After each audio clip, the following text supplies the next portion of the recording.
So strap yourselves in. Mash that loud pedal. And get ready. Because it's time to jam!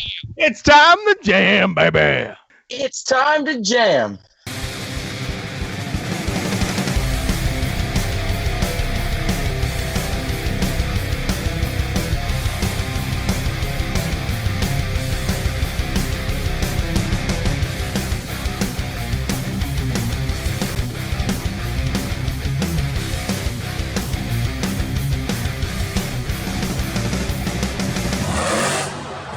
Hello and welcome back to the weekly Monster Truck Podcast. Hi again, everyone. I'm Jackson, also known as Monster Jammer Stone. You can follow my social media at Monster Jammer Stone on Instagram and Monster Jammer Stone on YouTube. Today we have a very special episode. As of releasing this is coming out on the 20th of October, and for those who are unaware, that is the podcast anniversary. That is 1 year of podcasting, so that is great. So today I'm joined by Ryan Zielsdorf, Nick in the Pits, and Wayne Shiaki, aka Avengers Racing. Thank you guys for coming on and celebrating 1 year of podcasting. And Kermit. I can't forget Kermit. And we're doing face cam, so that's even better. So again, hello everyone.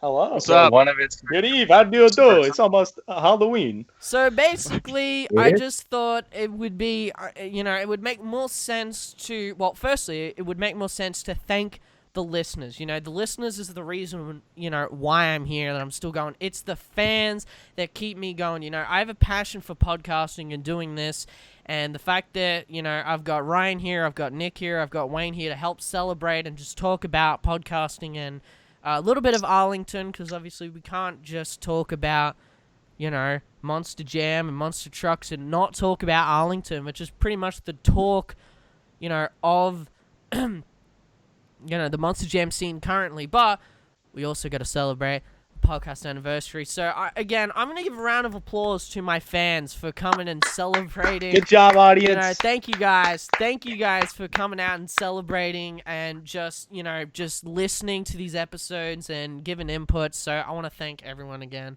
So, it's a bit of a long dialogue, but it's meaningful. My voice is doing something weird. But yeah, and also another thing, may I mention, is from now on, we're going to be putting episodes up on YouTube. So you guys are going to be seeing face cams. So we're going to see, I'm going to be uploading some of the older episodes, and they're going to have graphics, and from now on, you're going to have face cams, so it's going to be a great time. But obviously, Anchor and Spotify and Google Podcasts and Radio Public, still the home. We're still going to be uploading, so you can listen to it in the background, or alternatively, you can listen to it on YouTube and watch it. So even better, you get two things for the price of one. So I don't know. I just want to ask you guys about the podcast, because I'm just interested to hear what you guys have to say. So, firstly, in your guys' opinion, what makes podcasting enjoyable for you guys, just in general? Well, I know for me, it's all the individual personalities. I gotta get my words out, man. Too much pizza before. But, listening to an average podcast is boring with people just reading a script.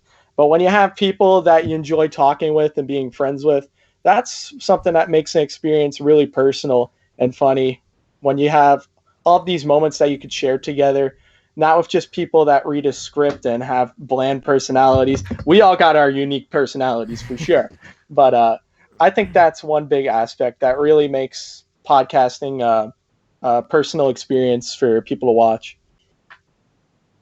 I think it has a lot to do with passion. Like, most podcasts that you listen to, or ones that you want to listen to, are people are passionate about what they love. And I know we could all talk about Monster Jam all day long, and I think it shows, and I think that's why we have the success we do right now, is because people like listening to people who like to talk about Monster Jam, and I'm looking forward to keeping the podcast going strong. Me too. Yeah, what I find really special about podcasting, and I really discovered this when I started podcasting with Jackson, it's so awesome to be able to share your opinions and your experiences with other people that like the same thing as you. So I never really had a voice in social media. I was never really a big social media person, and not only the podcast itself, but it introducing me to this community even more than I had already, I had already been in the community for 16 years now, but even taking that step further, really this podcast helped me realize how vast and how awesome this community can be and how much of a family we are. So I personally find it awesome that we can connect with our listeners and our fellow podcasters and our other fans in a really great way that other fans really wouldn't be able to experience unless they came on a podcast like Jackson. So I want to thank him for giving me the opportunity to come on and, start that experience for me. But it's been a fun ride and it's been awesome so far. And you all brought up great points, and, I can all relate to them. I've had a passion for Monster Jam pretty much since I was born. And, I like giving people the chance to voice their opinions and just, talk about stuff in general. I can listen to myself about what I think of certain things, but I find it really interesting to listen to what others think of. I can go back and say, oh, this run at World Finals was pretty damn good, but I'd be interested to hear what Ryan would have to say about it, or what Nick would have to say, or Wayne. It doesn't really matter who it is. I want to listen to their opinion, and I thought it's a good way, and that's another thing, the discussions. That's one of the greatest things that I've loved about doing this, is having great discussions, how we're able to build off of each other's opinions that we have to talk about, and we have a good discussion, because really that's the thing that I like, is having a good discussion, because that's what people listen to. People listen to the discussions that we have and the things that we talk about. So having a good discussion and people to bring up their opinions, that's one of the things that I really like and I have loved about doing this. It's been absolutely fantastic talking to you guys, because really I when I think about it, I didn't really know about you guys until doing this. I knew of Wayne, but I didn't know him personally, and he wanted to do one, and I brought him on for one, and we've been doing a lot since then. Ryan, you came on with Ethan, and that was a really fun episode that we did. And part of that was your idea. We've done so many since then, and it has been great to talk about stuff with other people, and I've just really liked, and Ryan, you always bring up great opinions and great stuff, and you have great points that sometimes I don't even bring up, so I love hearing that. And Nick, I didn't know of you until you messaged me last year, and you wanted to be a part of this whole experience, and I was like, I'm just doing this for fun, and you wanted to be a part of it. I'm like, well, of course. If you want to be a part of it and talk about monster trucks and you're passionate about it, that's what I care about. I'm not bothered where you've come from or what you've done. It's that, do you have that passion and can you talk about it? And you do have that passion and you have talked about it. So really, in the long form, it's been fun to have good discussions, and podcasting has given me so much, and I'm just so thankful for it, that I've been able to do it for this long. It came out of the blue. If I'm honest with my fans, I completely forgot. I was just sitting on my phone the other day, and I was looking through my old posts, and I was like, what the hell is this? I'm like, oh yeah, that's the crappy old mic that I looked at it, and then I looked at the date, and I'm like, hold up, that's almost a year. So that's pretty crazy. So again, I want to thank you, Nick. I want to thank you, Ryan. I want to thank you, Wayne, and I want to thank all the other people that I've done it with, and all the listeners. I can't stress it enough. I'm gonna sound like a broken record, but I'm serious. Thank you, guys. Thank you, listeners. Thank you, you three. It's been great, and I can't wait to do more. I've rambled on a lot. And we want to thank Jackson for everything he does and for the podcast, because without you, Jackson, we wouldn't have the Historian podcast. Absolutely. Yeah. Absolutely. I thank Historian for bringing up a great point there. Funny little story. I reached out to Jackson because I had listened to one of his podcasts it's funny enough, at school one day. I was looking for something to listen to at lunch, at university, because days go slow. And I just looked up a Monster Jam podcast because it was coming near that date when the show was coming up, and I found Jackson's podcast, and I could tell he had such a passion for not only Monster Jam, but having this creative show where he got to tell everybody what was, what was going on in the Monster Jam world. And I thought that was awesome. So I reached out to him. We actually collaborated on an episode for Tampa. I don't know if everybody remembers that, but we collaborated for an event updates episode in Tampa where I kind of took on a hit reporter episode. Yeah. Actually, Jackson's the entire reason I met my best friend, Wayne. That's what's hilarious. I had seen Wayne. Wayne and I go to the same shows because we live really near each other. And he was always like this big Instagram, personality because he had a huge following. I was always too shy to go up and talk to him. I was like, oh, there's that Avengers Racing guy. Oh yeah, he'll never be cool with me. He's too cool for me. And then Jackson was just like, you should go up and talk to him. So I did after the Tampa show, and we've been best friends ever since. So without Jackson, I really wouldn't have met Wayne. I wouldn't have met a bunch of other awesome people in this community, and it's been awesome. Absolutely. And now I'm going to ask a very difficult question for you three. In your opinion, whether or not you were a part of it or you listened to it, what was your favorite episode and why? For me, I'll let Ryan go first. You go, Nick. You go. Oh no, this is gonna sound very self-centered of me, but I absolutely love podcasts, and I knew everybody's gonna call me out for saying this, but I loved the Event Updates podcast. They were great. I think they brought a new breath of life into the podcast here.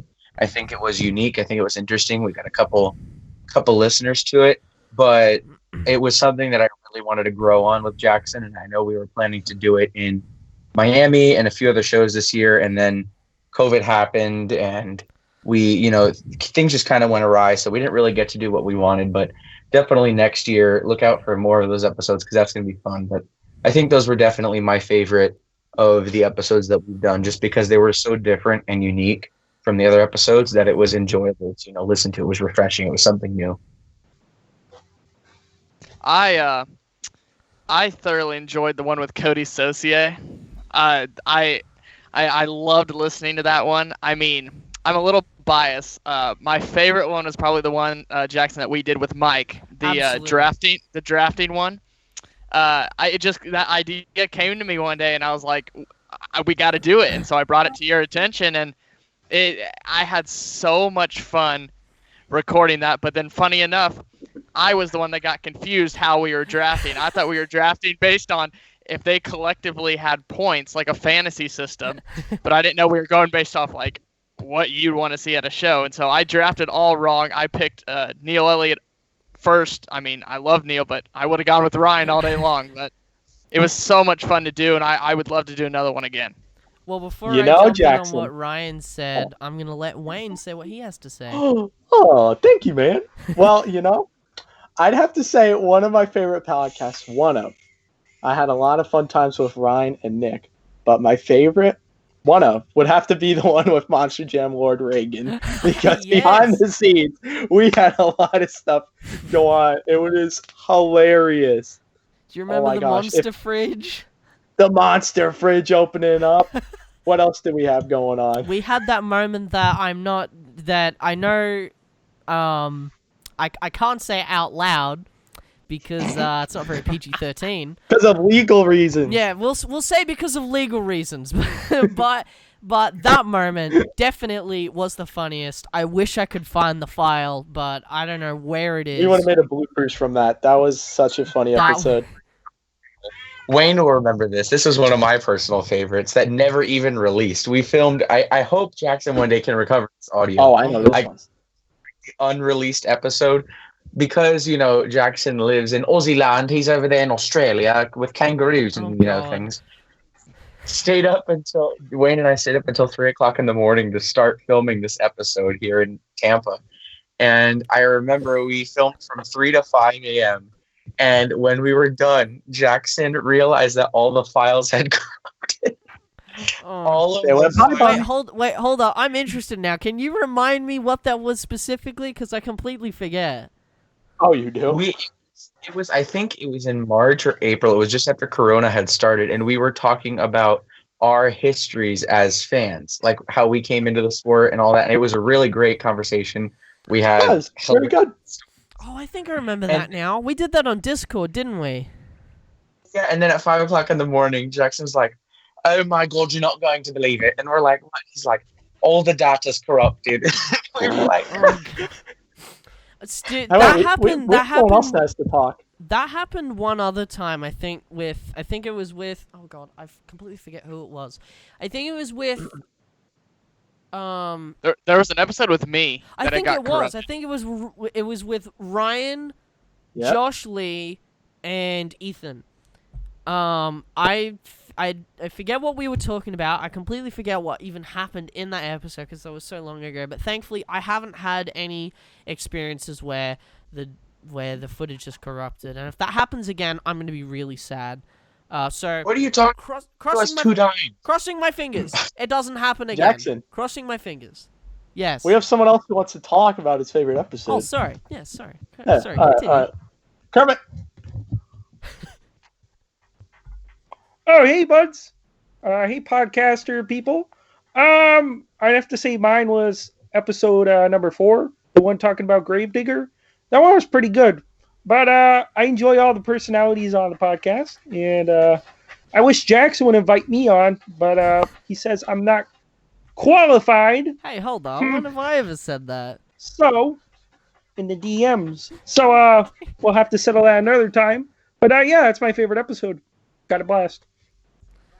Well, yeah, what were you That never really. I was saying one of my favorite episodes that never really came to fruition either. I still have half of these files on my phone.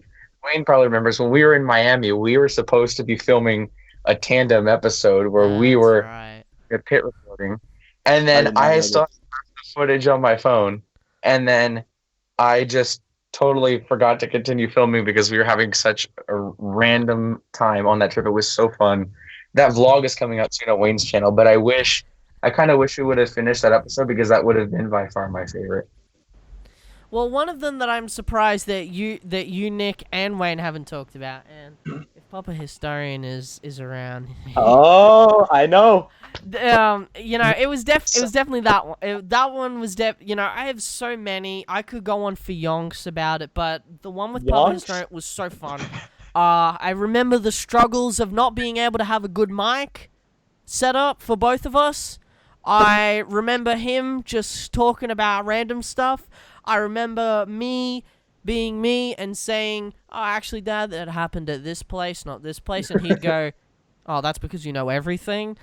It was just great, and the discussion that we had, even with him, he brought up some great points too, and it was just a great time talking about just Monster Jam. And Ryan brought up one of the episodes that I truly love, and it is coming out with the episodes that are getting re-uploaded to YouTube, is the draft episode we did. I've loved WWE and wrestling, and they, for those who aren't familiar, they do a draft thing where they have two brands, and they have drivers, not drivers, they have wrestlers from one brand and wrestlers from another, and they trade some, and they do a whole show about it. It's a bit different to what me, Ryan, and Mike did, but it was kind of similar. So I adapted that idea, and we came up for it. And that was from the moment that Ryan pitched that idea to me to the moment I released it.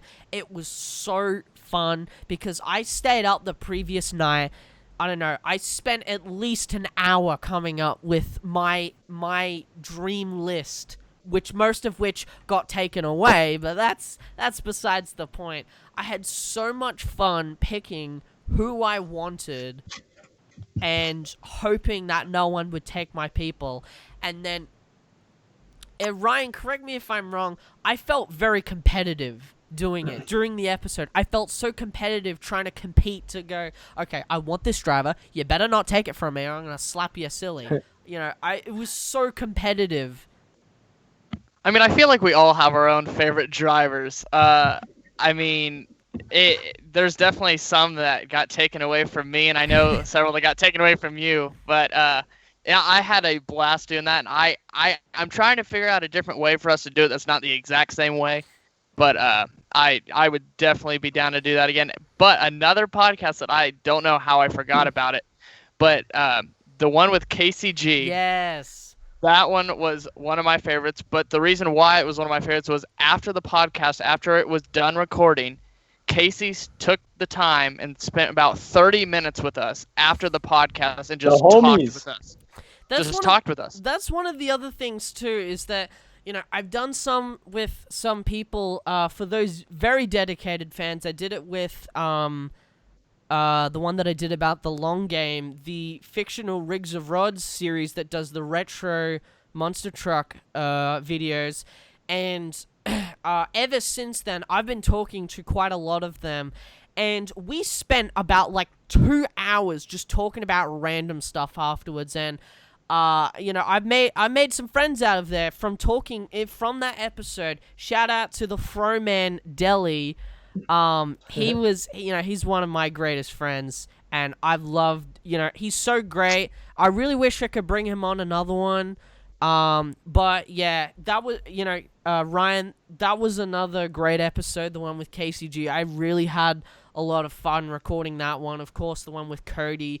Another one that I really had fun doing was the John Seasock one. He was so down to earth, and he was so just kind, and he was so genuine, and that was I think that was the first time, other than the diecast one I did, which also was great.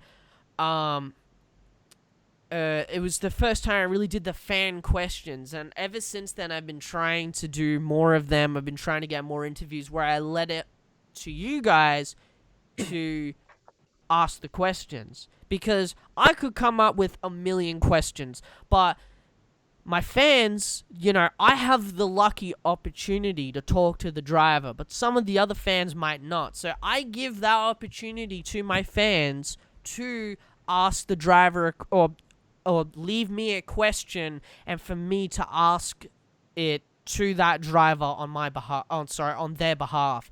So I've had fun doing that. And then every I have a question for a driver, it's always, no, Nick, you can't ask the driver that. And I always get banned from hey, we've got some boundaries here. Calm down. Yeah. Hey, I was just want to mention, you talk about John Seasock being a down-to-earth guy. A lot of the Monster Jam drivers, if not most to all of them, are really down-to-earth people. It's like it's one big family, especially when you go to the pit parties, although unfortunately won't be having them for a while. All the drivers are so personal. They let you take a picture. You can actually talk to them for a few minutes and stuff. You can hang out. It's just, it's so different than a lot of other sports, because when you go to a baseball game, you can't exactly meet every single baseball player and stuff unless you pay a bunch of money. Mm-hmm. And Monster Jam, down here in Florida, they have free pit parties if you get a Ford pass. But everywhere else, it's only $20 or $15 for a pit party pass. And you could go and see all the drivers and meet them. And a lot of them are down-to-earth guys and girls, and the people that work behind the scenes as well. Everybody is so amazing. It's such an amazing community. And I just wanted to say that before I have to head out a little early, unfortunately. But that's one awesome thing about the Monster Jam community. You guys, the drivers, people behind the scenes, and even our viewers, everybody's down-to-earth. And it feels like one big family a lot, even though we have our fights, have our moments, and we also have some pizza. Got to bring it back to pizza. Very, very nice. Very nice, Wayne. All right. It was good talking to you guys. All right. I'm sorry. Well, thank you, Wayne, for coming on and talking for a little bit. We appreciate it, man, and take care. Thank you. And thank you, all the viewers, for watching. Jackson, keep on watching. And we'll see you guys later. I will. Good night, Wayne. Thank you, Wayne. Thank you. Peace I will out. sleep tight. No bed bugs will bite. I do want to pick up what Wayne was saying, though, and I'm going to do a little pitch. The early access pass to the pit party, if there are any fans out there listening that have been kind of either on the fence or have never done that before, it's only like a $10, I think, upgrade in price, and you get, it's an hour before the regular pit party, and there's nobody there.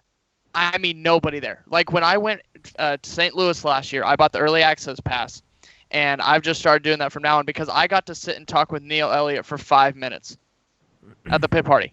Just pick his mind and just talk to him. And I don't get to do that at a regular pit party because all the ushers are like, you got to go, you got to go. And you can make it through almost every driver when you do that. And I did it in Arlington. I talked to Camden for a near 10 minutes. Like there was only 3 people in line, and the usher just let me talk to him. And I just talked and talked and talked to Camden.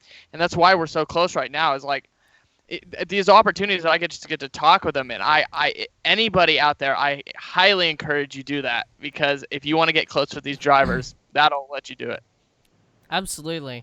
It's about connecting with the drivers that makes the whole Monster Jam experience more enjoyable. Getting to connect with the drivers and the trucks too. But you at least get to see the trucks. But if you don't see the driver, or if you're not talking to the driver, you don't really have that connection. Whereas if you do, like Ryan, what you said, you buy the early access, you get in, you get to talk to the drivers, you get to ask them whatever you want, you get to connect, and then instantly from there, to keep using the same word I've been using, connection, you create that sort of bond that kind of really can't be broken, because you've took the time to talk to them, and you've probably made their day, and your day has been made by them talking to you. So it's definitely worth that experience. And I'm glad we kind of brought it back to the Monster Jam experience. I don't really want to take the focus, it is the podcast anniversary, but I don't really want to take the focus away from Monster Jam, because really, I think we can imagine, without Monster Jam, where would we be? Really, yeah. Let's think about, where would we be? I wouldn't be doing this, so I think it's important that we bring it back to Monster Jam here and there, which is why we're going to be talking a little bit about Arlington. So if you guys want to skip to there, I might put a timestamp up on the screen. Yeah, up there. There we go. So you guys can skip to that in case you guys don't want to hear us ramble on about the podcast stuff. Face. Oh, that. Put it right. Pause it right here. Right here. If you want to skip through the whole part Wayne was in, you can start here. All right, so I'm gonna. We need to put it in at the beginning of the video. If you want to skip the part where Avengers Racing shuts up, just click here. I can't wait to tell him and say that I only just realized this as he was doing Kermit. His camera got frozen. So it was just this one face for for about 10 minutes. It was just Wayne's face. So when he was doing Kermit, it was just him just for 10 minutes. Dude, I noticed that it was just frozen for him for so long, but I think it made the Kermit impression even better, because he wasn't even touching Kermit at all, and the Kermit just started to... Oh god. All right, so this one, these next two, they kind of feed off of similar to what I asked previously. So this one is more about you guys being on for an episode. So in your opinion, what is your favorite discussion that we've had, and why?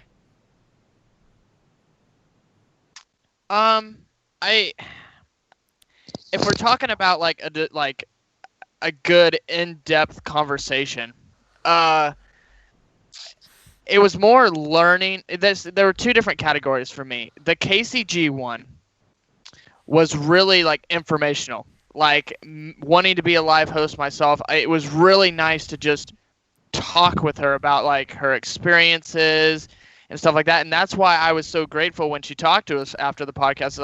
I asked her a couple questions, and I just wanted to know what she thought. But for the most fun I've ever had on a podcast, just rambling on back and forth and discussing stuff like that, was definitely the draft. That was so much fun, getting to see what their opinion of their favorite driver is and stuff like that. But Nick, I want to know from you which one yours was.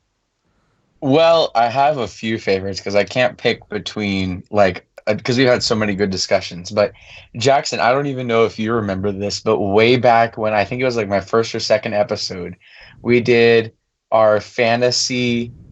No, it was right after Tyler Menninga had won Triple Threat, and we talked about our fantasy lineups for World Finals, and we just got into this 3-hour long discussion about why who should go in when. I know Ethan Jones that episode. That was a good episode. I enjoyed that. commentary, but I also loved, and this is going to be hilarious, the commentary with Papa Historian on that episode. It was so much fun to have him on. This man cracked open a beer, sat back, and just started rambling, and it was the best thing I think I've ever experienced in terms of this community, because you can tell he cares so much about Jackson's experience and how they go to shows together and stuff, but he finds a way to make it so hilarious. So he can be telling you a story of them walking to the show and you'll be pissing yourself laughing for 5 minutes. Well, it's I'm glad you bring up that point. He pretty much was the sole reason. I've always wanted to tell this story. He was the sole reason why I started this. It all came from him. He listens to podcast. He's going to be so confused when he walks by because he thinks I'm supposed to be talking about Monster Jam, but I'm just talking about his favorite podcast. But he listens to a podcast. I don't know if you two are really into pop culture and stuff, but he listens to a podcast called Hollywood Babylon with Kevin Smith and someone, I forget the other guy. He's going to kill me for this. Pardon me? I have heard of that one. Personally, my go-to podcasts are Conan O'Brien Needs a Friend and The Joe Rogan Show, but I have heard of the Hollywood Babble. I have heard of that. So that's actually kind of funny that he listens to that. Yeah, so he's been listening to, or he continues to listen to that.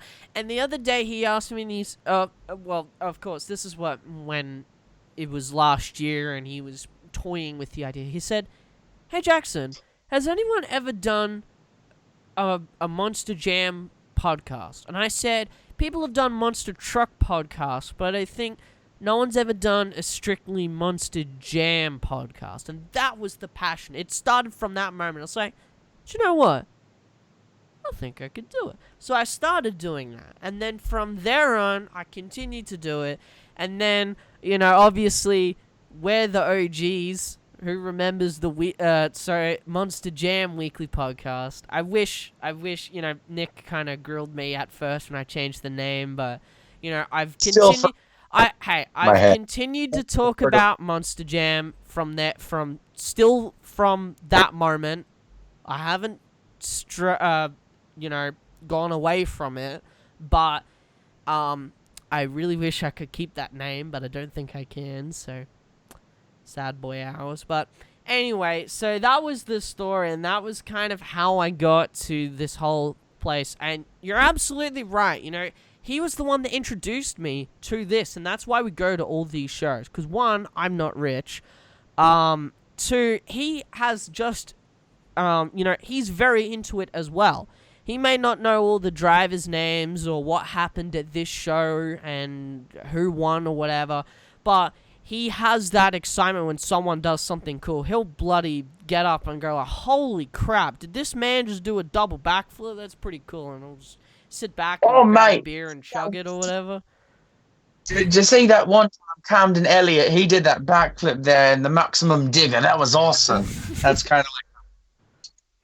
Absolutely. And, damn, I gotta think of... Actually, going back to what Ryan said earlier, one of the favorite things about that podcast is what happened after it, where we were so struck. Well, there's two parts to this. The first part was when we were so struck on figuring out who picked the best lineup, because you guys both convinced me, and I convinced myself, that my lineup was crap. I was like, okay, this lineup is just not good compared to what Ryan and Mike have got. And I was like, alright, so it's very hard to pick between these two. And then I thought of the idea on the spot, and I said, you know what, I should ask Instagram what their favorite lineup was. So then, as I released it, I said, okay, guys, you've just listened to this episode, now pick who had the best lineup. And then we were checking, I was checking Instagram, because I still have the Instagram thing, and I checked it the other morning, and I was like, I was half asleep, and I looked at it, I'm like, what? Like, what? What?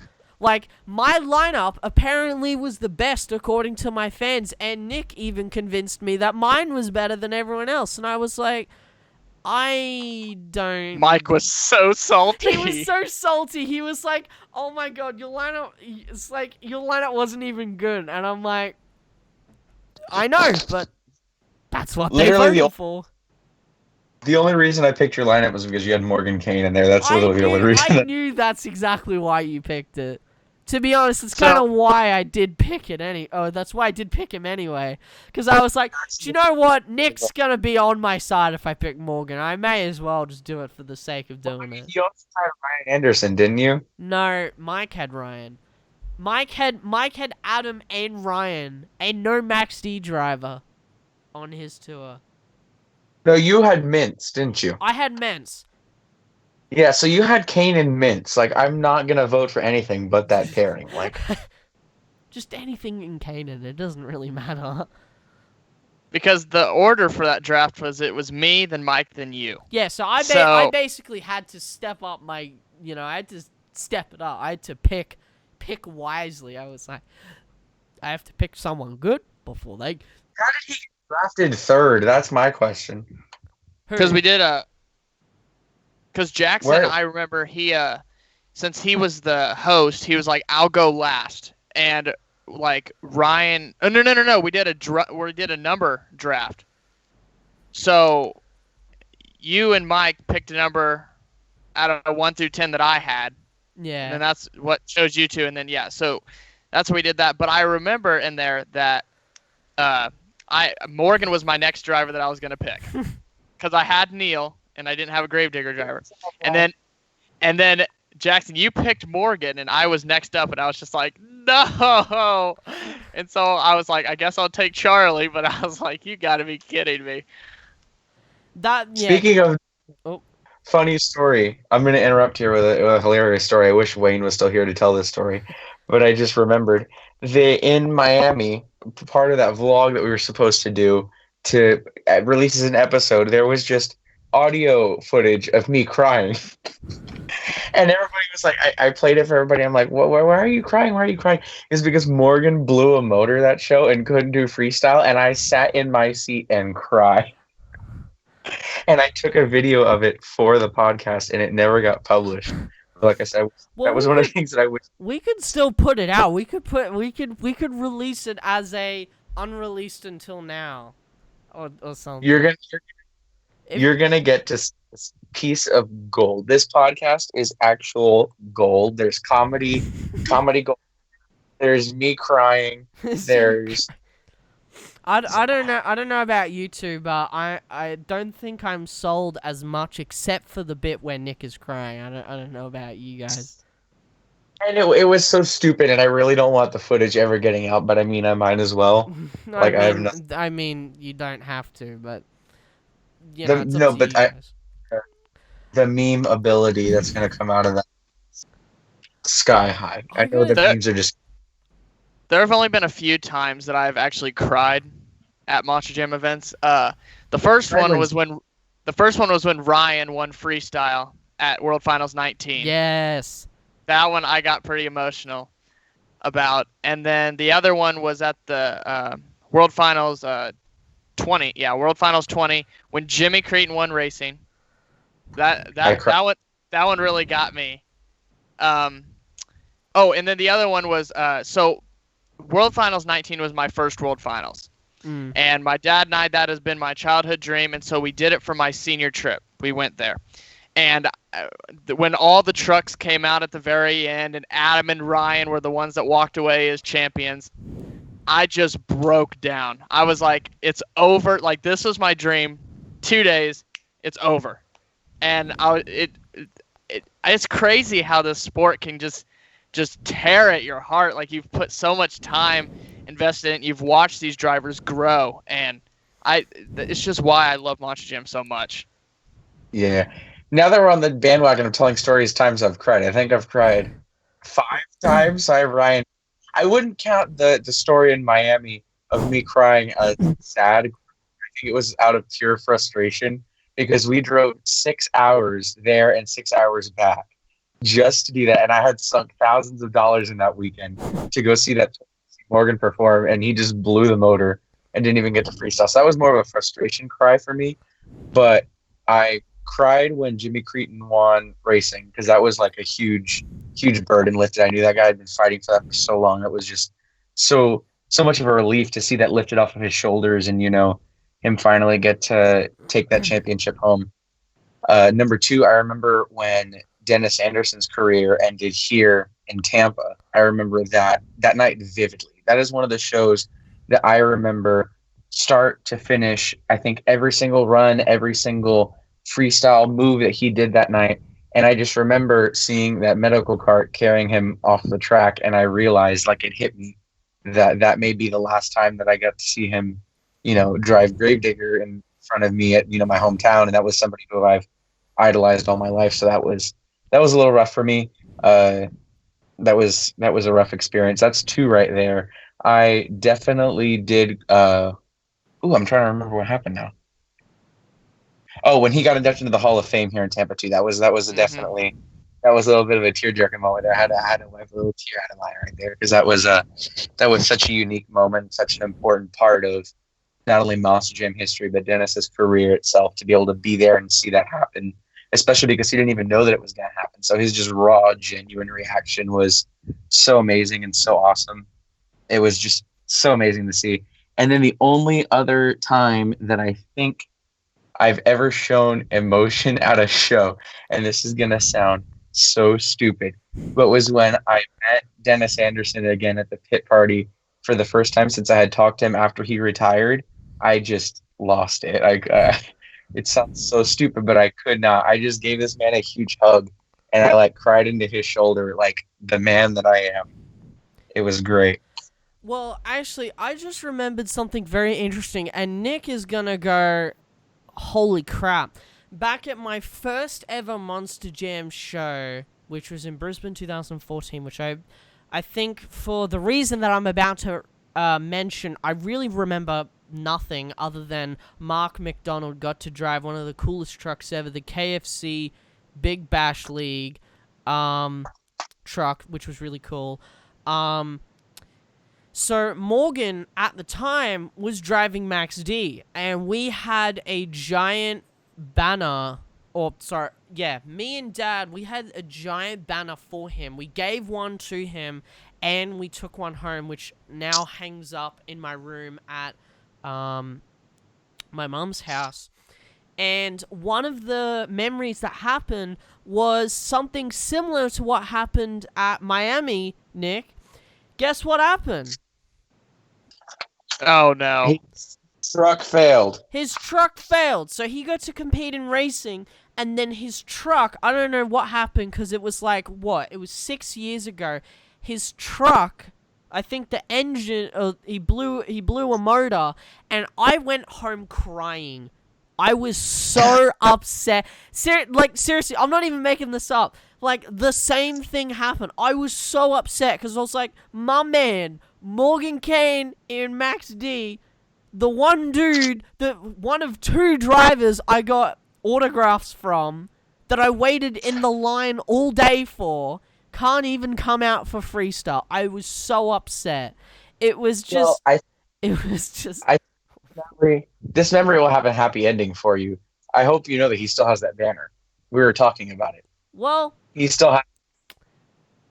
Good job. I'm happy now. But that's super cool. I guess we can say that me crying at that show almost 6 years ago was worth it. Oh, hold on. Right, first off, camera. But I got this. I just pulled this out. This is the first ever picture that there is of me and Dennis Anderson together. Right there. I'm just sharing that. Holy crap. This is a vintage 2004 photo right there. There you go. 2004. That's crazy. 2004. And there's Adam Anderson with his bald head over there. Adam Anderson? Looking like an egg. So there you go. That's from 2004. That's nuts. It's from 2004. Look at little baby Nick. Look at baby Nick. Isn't it funny that Nick in that photo looks like Gino? Shut up. Let's not bring up. Well, anyway, I'm just gonna...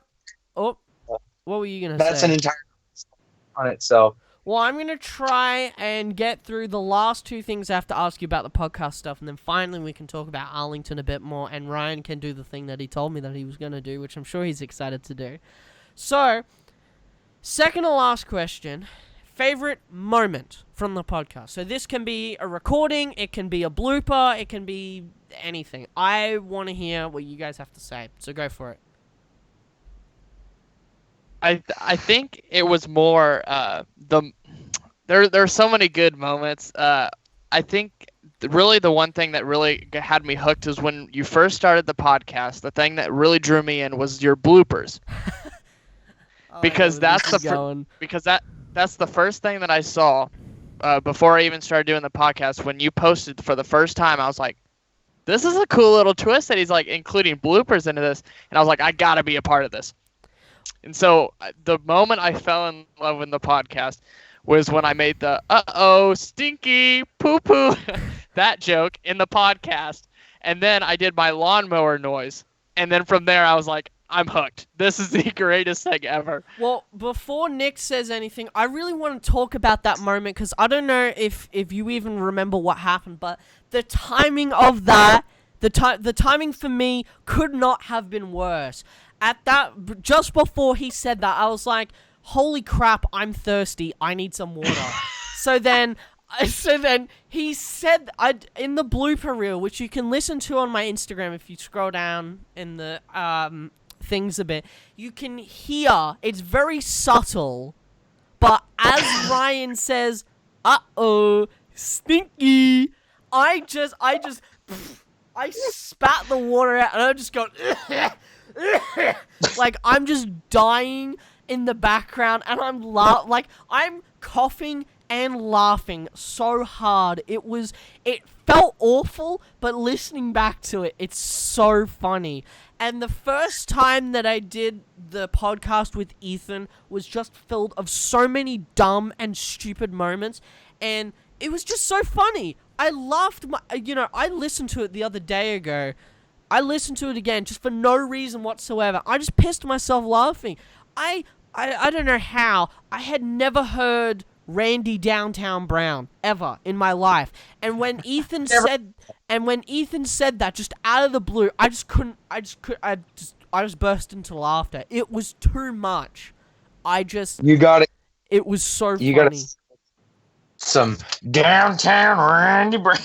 Pretty much, that's what happened, and I just pissed myself laughing. It was so funny.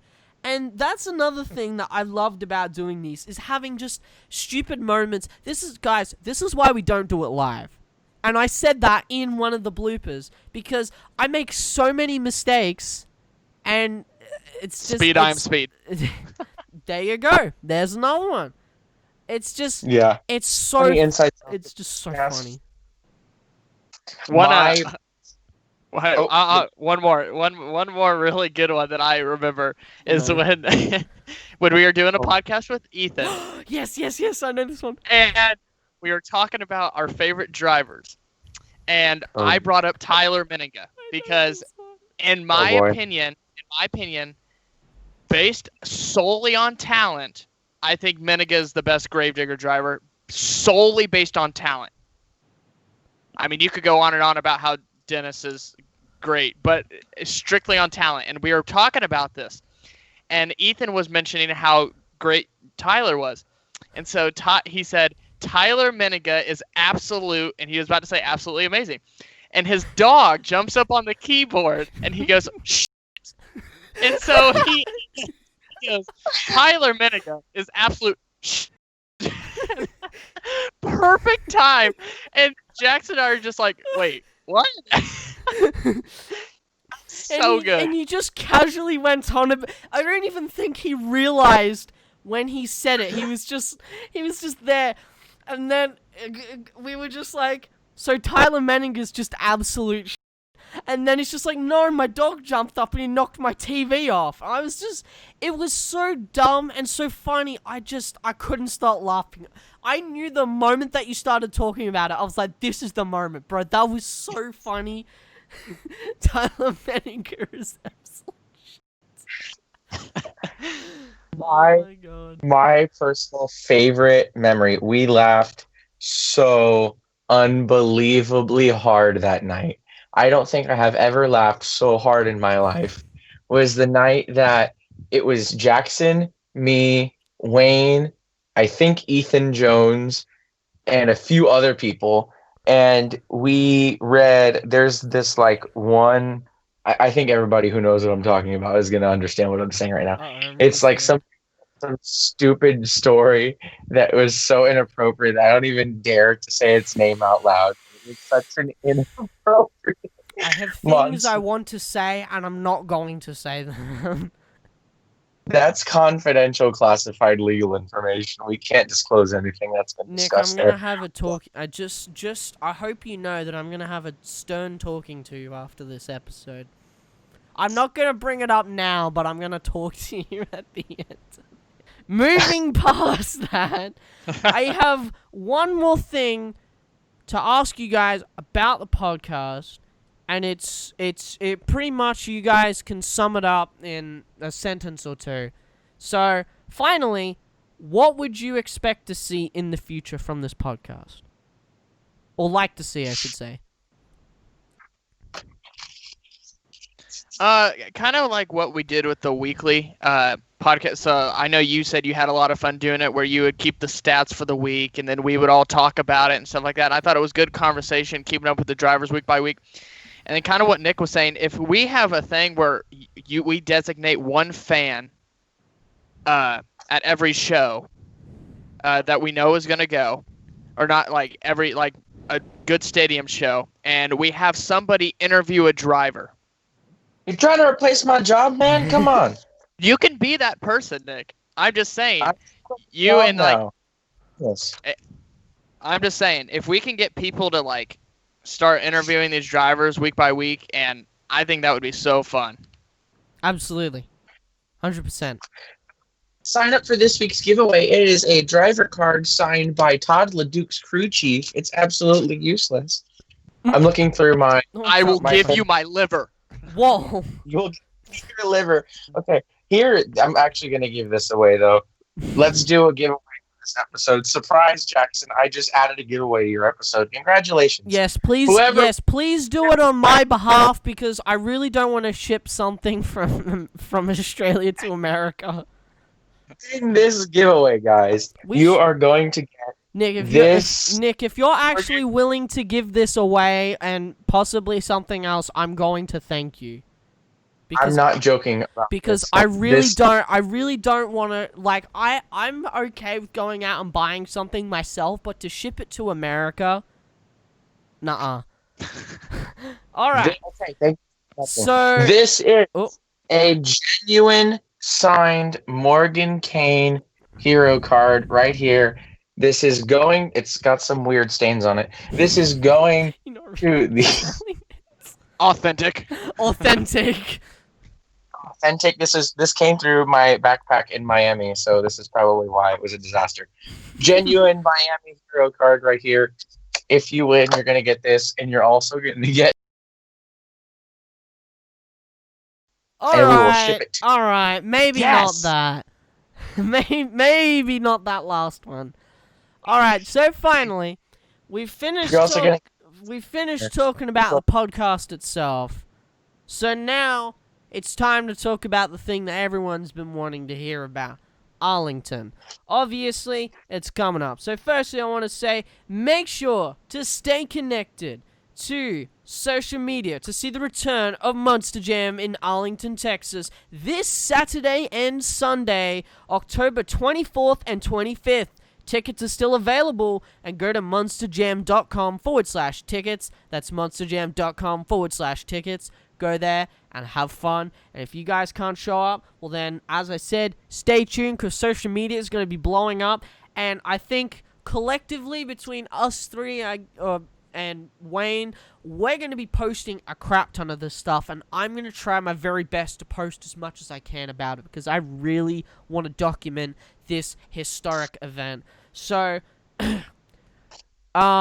before we close off, let's talk a bit more about Arlington, because I'm sure you guys are really wanting to, and I'm really wanting to see what Ryan's hiding under the hoodie here. So, firstly, predictions, guys. Who do you think me and Ryan had a little bit of a discussion before we got on.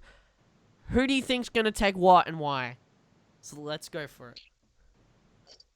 I want to hear Nick's first. I want to see what he thinks. Yeah, I want to hear from Nick. I told everybody I was going to say this. I planned this is the only phrase that I've gone into this show. Oh no. Ready to say. Are you ready? Kristen Anderson's driving in a stadium event. Poggers. She's going to win. I'm calling her right now. Freestyle. She's going to win freestyle.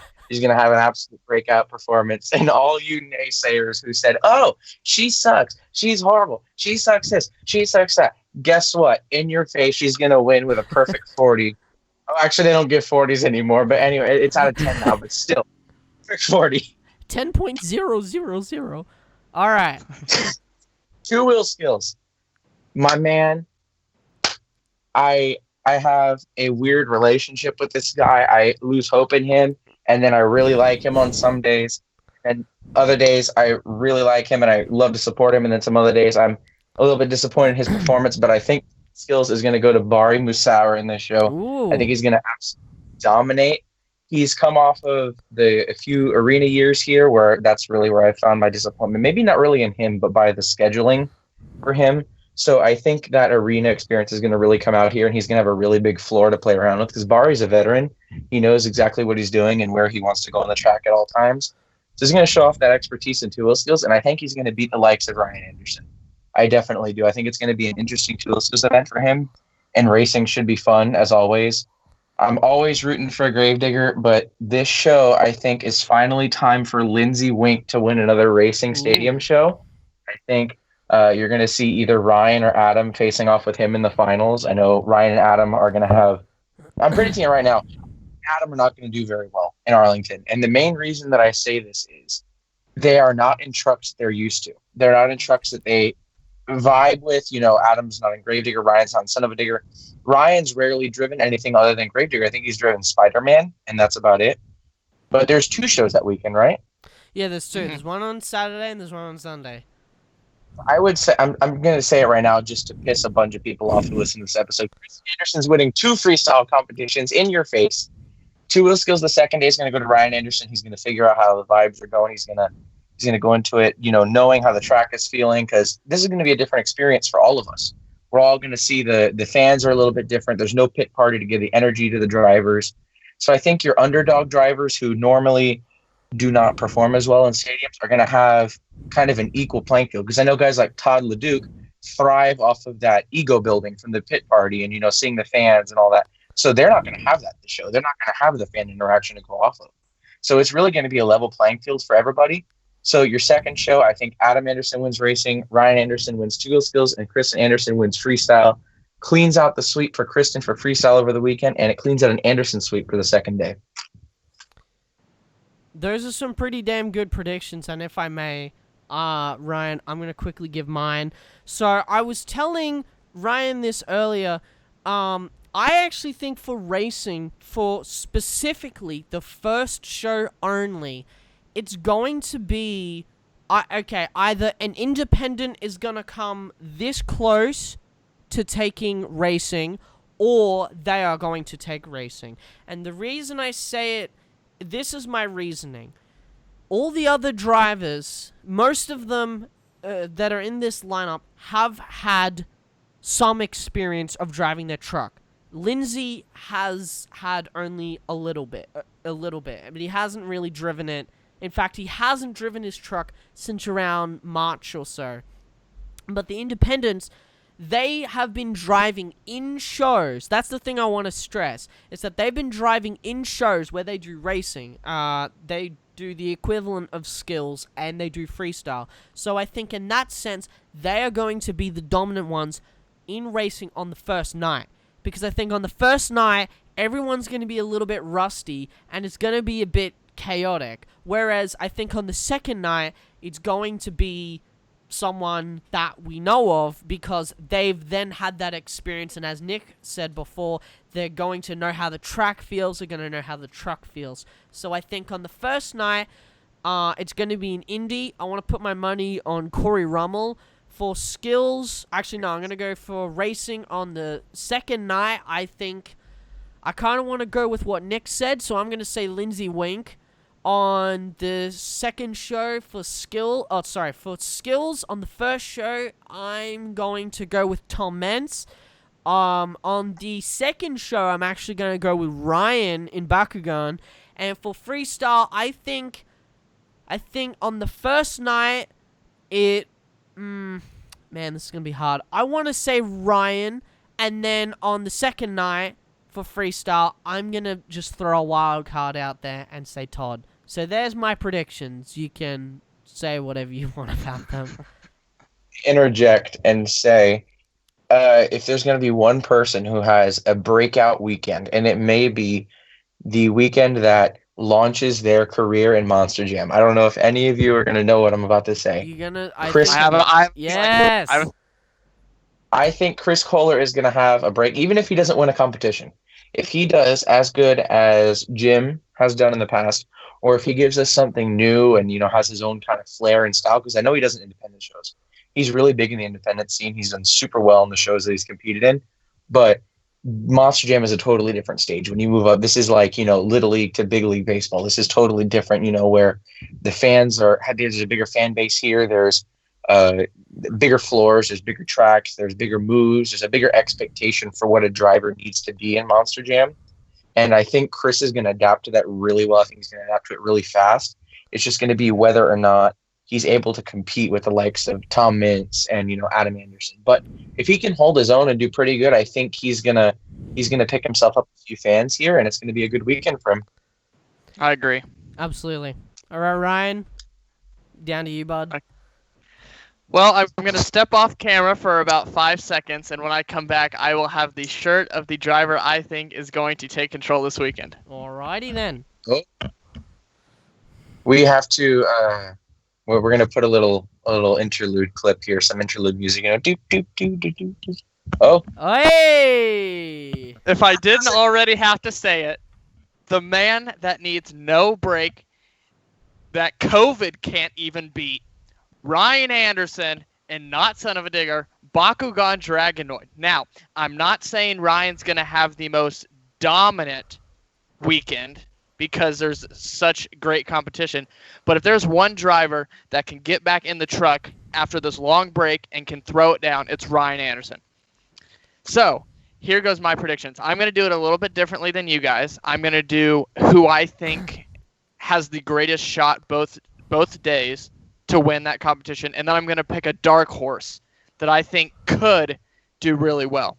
All right. So for the first one, racing, I think Ryan Anderson has the best shot, even though it's going to be a little difficult for him to figure out that truck in racing. I think Ryan, he can put his foot to the floor, and I think he can drift in racing better than anybody, and I think he can get it done. But my dark horse, I got to go Corey Rummel. In 2020, he was looking great in Megalodon. I saw him in St. Louis in that figure 8 track. He was doing really well there. I think he could be somebody. Lindsey Wink was somebody that crossed my mind. But with him not being in the truck for that long period of time, I don't know how well he's going to do this upcoming weekend. For skills, Tom Mintz, I think, is somebody that can come out and consistently do moonwalks, and that appeals to the fans. People have ate that up for years, and Tom can get it done. My dark horse for that competition is not really necessarily a dark horse, but I got to go Todd LeDuc. If Todd LeDuc can do the skills or the two-wheel skills a couple years ago that he was doing when he would get it up on the bicycle and roll over almost every weekend and bring it back on all fours. If he can do something like that and get the fans' attention, I think he could get a shot. It's also, I think, going to be really good to note that I think these fans are going to be very easy to impress. I think for skills, whoever gets out early in racing, whoever can put up a good score early in skills, I think is going to carry throughout the competition. It's going to be more difficult to beat. So I think if you're looking at maybe Nick Pagliarulo, maybe if he can get something good going, maybe Bryce Kinney if he can get a save or something going like that, I'd have to go there. And then for freestyle, it's a toss-up. I mean, you can literally go anybody in this field. I don't think the winner of freestyle this upcoming weekend is going to be like a Ryan Anderson run where it's consistent, big air, flow, and stuff like that. I think it's going to be a wow factor move. And I think there's a lot of heavy hitters in the pack that can do that. Couple drivers that I'm like really excited to see. Number one, I just cannot wait to see Kristen dominate and Gravedigger. Like, I have been waiting for this for so long. They need to pull her out of arenas. You cannot confine an Anderson into an arena. She doesn't have room to do things. You can't do that. And giving Kristen this opportunity is huge. And I when this dropped, I was so excited. And I'm also very excited to see Chris compete, because I know he said that he'd been trying to do this the consecutive backflip, and he tried doing it in Evansville. And I think if maybe he can get he's been in the truck more, and he's been able to figure out what the truck can do. And if he can do something, I just can't wait. 2-day event. These heavy hitters, I cannot wait. It's going to be so much fun. It's been pretty much. Sorry. I was going to say, I'm going to do something a little different. I think it would be interesting to see, or, highlight some of where I think the weaknesses will be with certain drivers this weekend, because it's been so long since we've seen them. So I think it would be, if Jackson allows, interesting to talk about what the possible weaknesses would be for some of the drivers going into this weekend. Because it's, like I said, it's been a really long time since we've seen everybody, kind of. So, like, personally, I feel like Todd LeDuc is going to get in his own head. I think that's my first problem with that. I think Todd wants to perform at a caliber so much higher than everybody else that he is going to, I don't want to say like try hard, but I think he's going to overdo it a little bit. And what we're talking about with the simplicity, that it's going to be easy to impress fans, I don't know how well Todd's all or nothing mindset is going to work with the current state of the show. The show's going to be different from everything else. So it's going to be interesting to see how drivers adapt. But Todd is one of those people who has always got the same style. He's always knows what he wants. He's determined to have it his way. Like, he's not going to change how he does things for other drivers. He's going to do his own thing, which is good. At every show, it's good. You had World Finals 20. He absolutely blew everybody out of the water with that mindset, just like he did at World Finals 15. But I think it's going to be a problem for him going into this show if he doesn't tweak his abilities over the course of the show.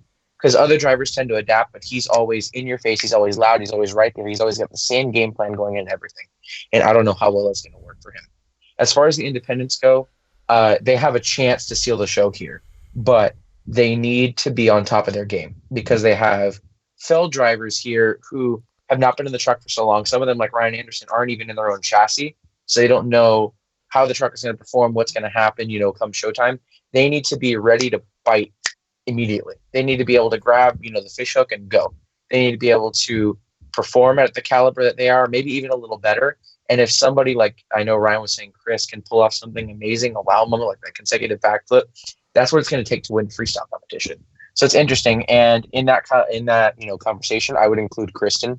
I would basically group Kristen with the independents, is where I kind of put her in my mindset, because she's getting kind of like pushed out of the limelight by Monster Jam so much that it's interesting to see her come back. And she's got so much potential that I'm worried that, again, they're either going to choke or try to overdo it, and that's going to be the major downfall. So this show has to be simple. It has to be back to the roots of Monster Jam. It can't be anything crazy. It's going to have to be a basic, bread and butter, old school Monster Jam show that we've known and loved for a long time, that we've seen. Monster Jam in the past years has gone crazy with its innovation, and it's absolutely, like, even this year was crazy, even though we only had a handful of shows. The innovation that we saw simply this year was insane. So I think it's going to be interesting to see how drivers adapt to this much simpler format. And it's going to be, like I said, if the independents or Kristen or some of the other underdogs don't fall to those little demons, I think they're going to take the win. They need to be able to perform at the top of their game, and they cannot choke. That's all it's going to come down to for them. That was a lot to take in, but you brought up some great points, Nick. Absolutely, and it's that was a lot. It's kind of hard to go off of it, but again, not to repeat myself, you bring up some great points. they can't really, the drivers, they can't get into their own heads, and they can't really think of that mentality of, okay, they've got to be at the level that they were at. It's almost like they're starting from scratch, if that makes sense. They have to come back. They have to almost have a completely different mindset, considering that they have to adjust to these changes. I think really the first show is going to prove who's in the right mindset or not. Because if you're not in the right mindset in the first show, how are you going to do it in the second show? That's my opinion, and that's how I see it.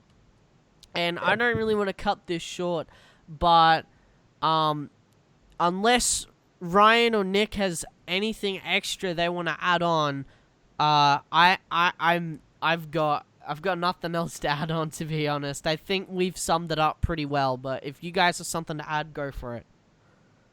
One more thing that I think I've been thinking about adding now while I was having a discussion about the weaknesses of some of the drivers. I think this show is going to be very indicative of what we see possibly for the 2021 season next year, with how different it's going to be then, because the United States is in a full-blown crisis right now. And so I think this is going to be the normal for this next season.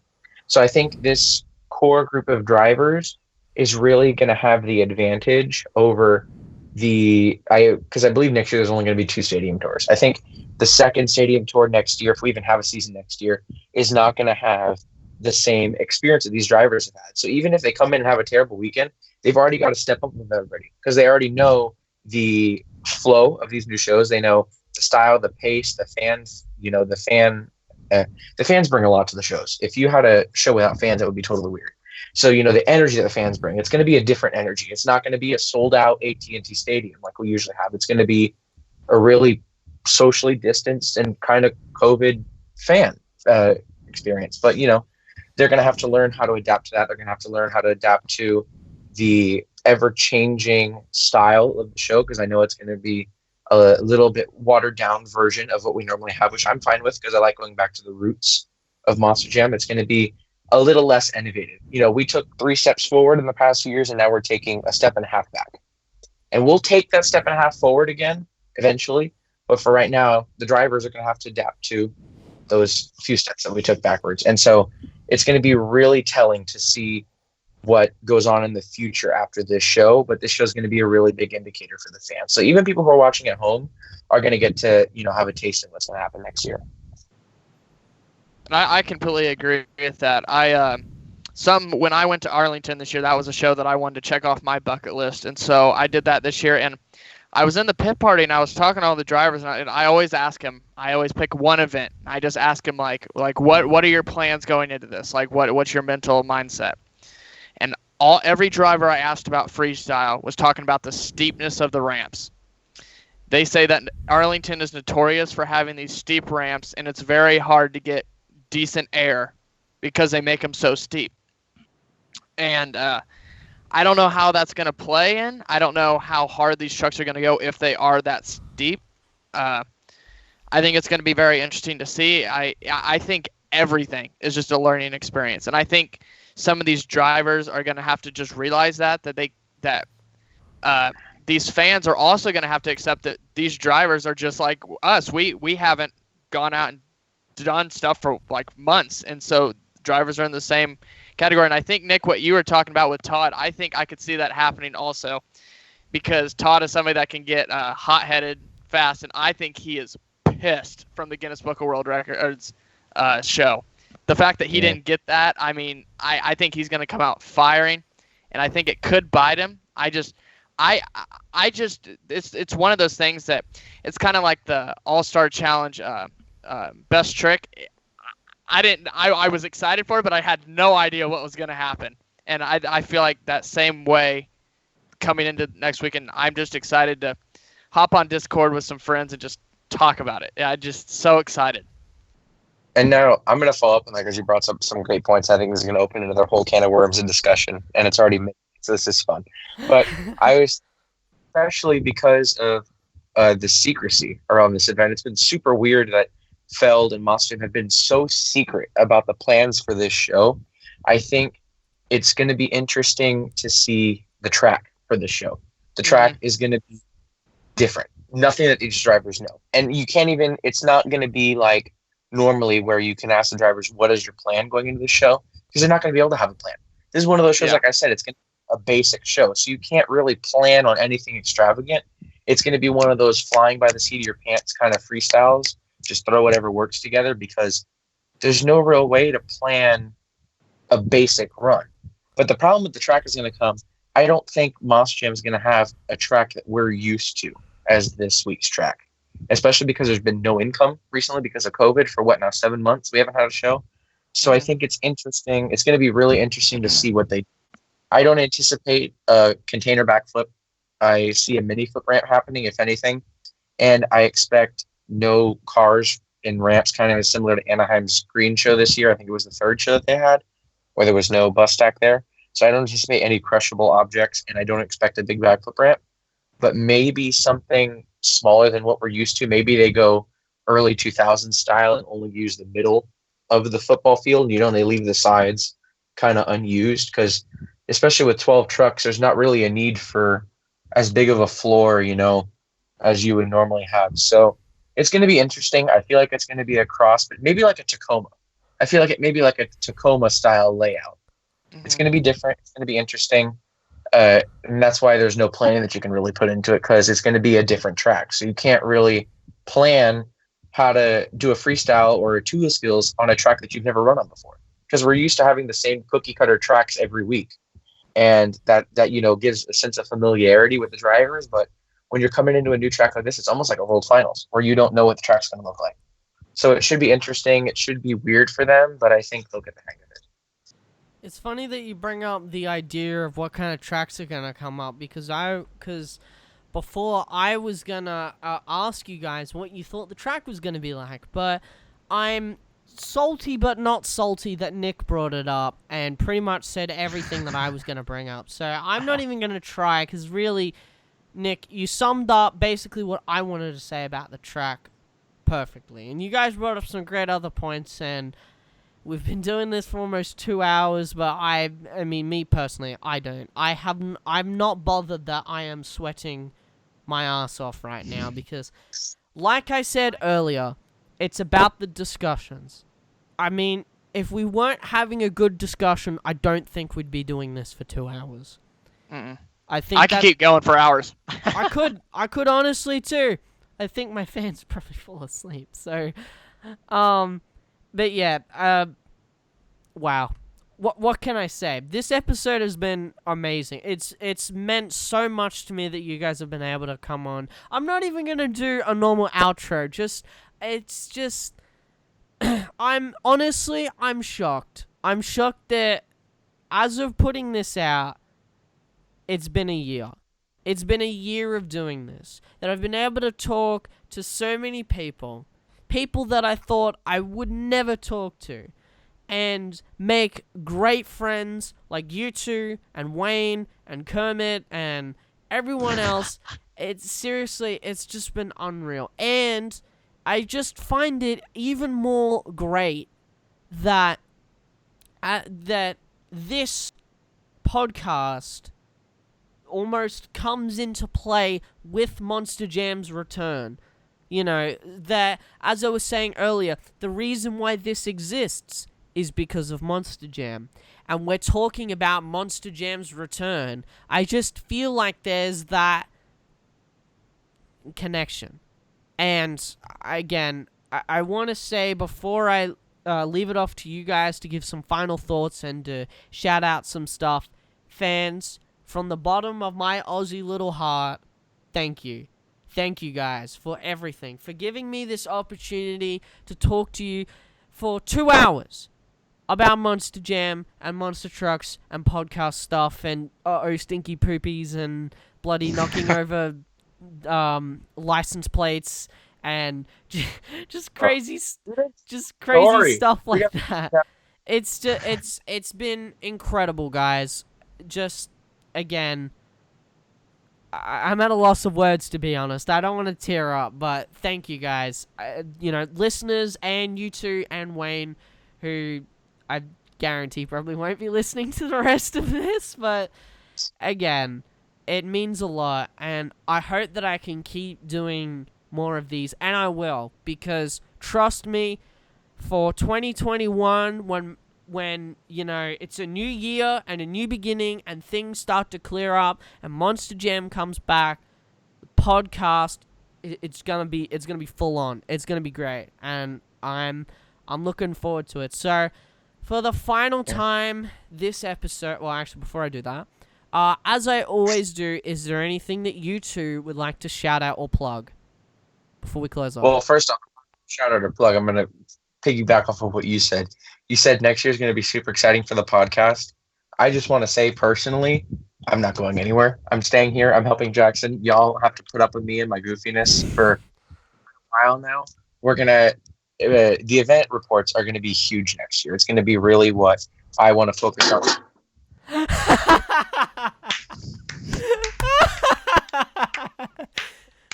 You jinxed it, Jackson. You jinxed it. We went 2 hours without it falling. Okay, so the backstory for that you're laughing about, we were here starting this filming at 10 p.m. and we had to start by 10:30, and it's now midnight.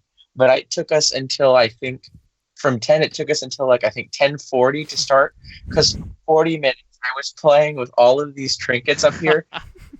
Time I would sit down, the damn license plate would fall. I feel so bad. We make for 2 hours, and then boom, immediately it just falls. And I just realized I threw Morgan Kane's hat out of anger. I know. That's why I was like, I can't believe you actually threw that. I better check on that. Hold on. If another, I swear to God.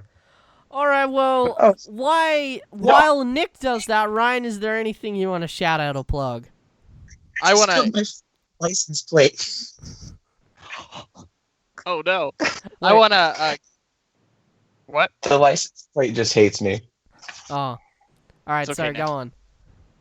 I know a lot of the times there's been problems with scheduling for both you and me, Jackson, trying to do podcasts and commentaries and stuff like that.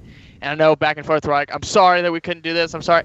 I want you to know that I am about as passionate about this as you are. I mean, nobody will be as passionate as you because you're the one that created this and your love for this. But I'm fully committed to this. Like, you brought me along early in the journey, and I've stuck around to it. And I know Nick feels the same way. And I'm just looking forward to how we can grow this in the future and make it better. And I'm here for the long haul. Thank you, Ryan. That means a lot. So going back to Nick, after the license plate will not fall off anymore. It's over to you. Something else falls. Okay. Take a moment to breathe. Okay. I've been here since January. Y'all have laughed with me. You've cried with me. You've made fun of me. You've made memes of me.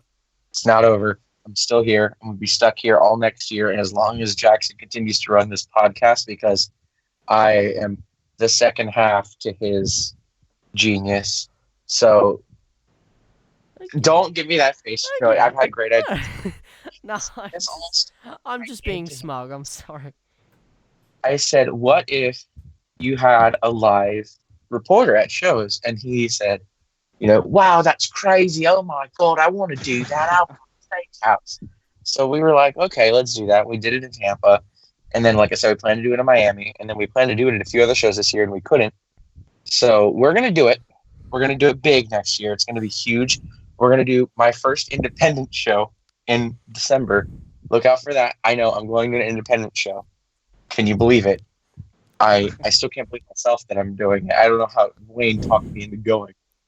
We're driving 6 hours again to go to an independent show. Well, but I'm looking forward to saying that. We're going to do that. We're going to do some of the stadium shows next year. There's going to be a ton of that. So I'm not going anywhere. You're going to see me for those. It's going to be a lot of fun there. We're going to continue to do the podcast. We're going to continue to do everything. But thank you guys for listening to what I have to say. Thank you for listening to what Jackson and Ryan have to say. It speaks so much to your character and your devotion to not only us, but the sport. To sit here for 2 hours of your day, listen to a fat gravedigger simp rimble about, all these random things. Listen to the Outback Steakhouse commercial guy talk about monster trucks and listen to the awesome guy that talk about everything, because that's all we do.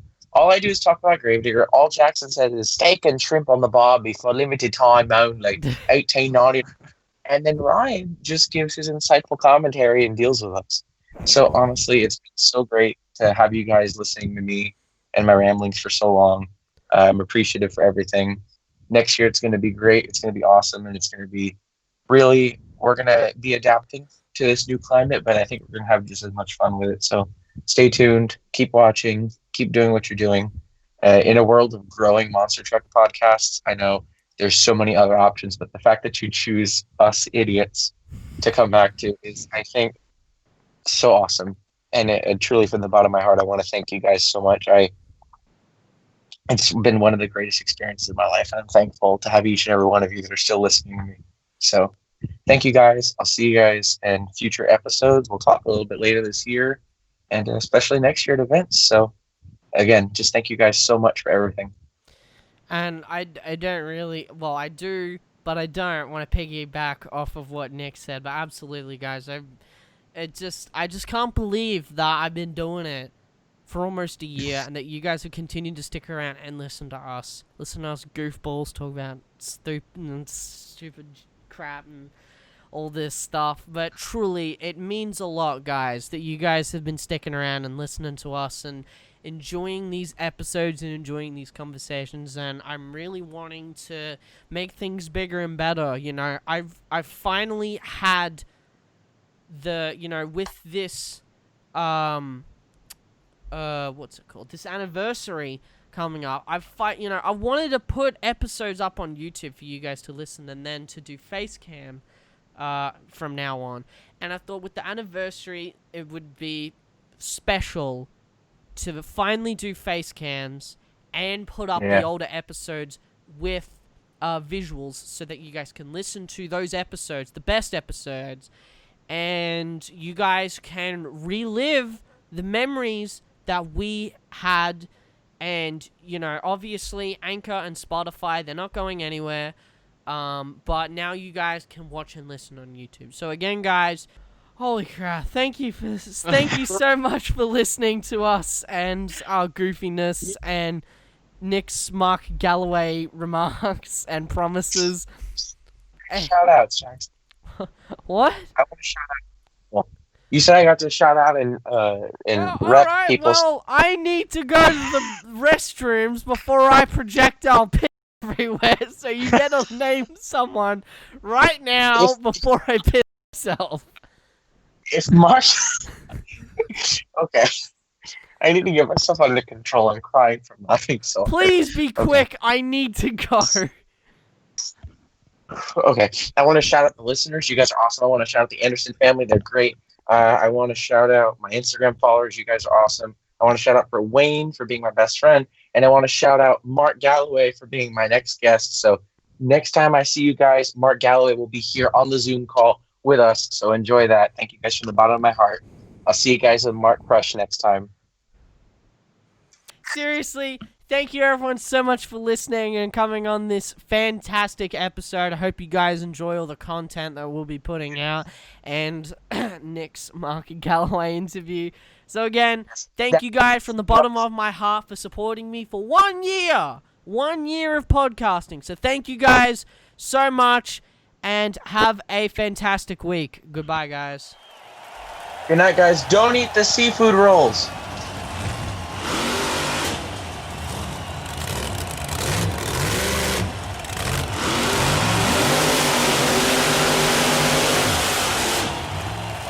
It's time to jam.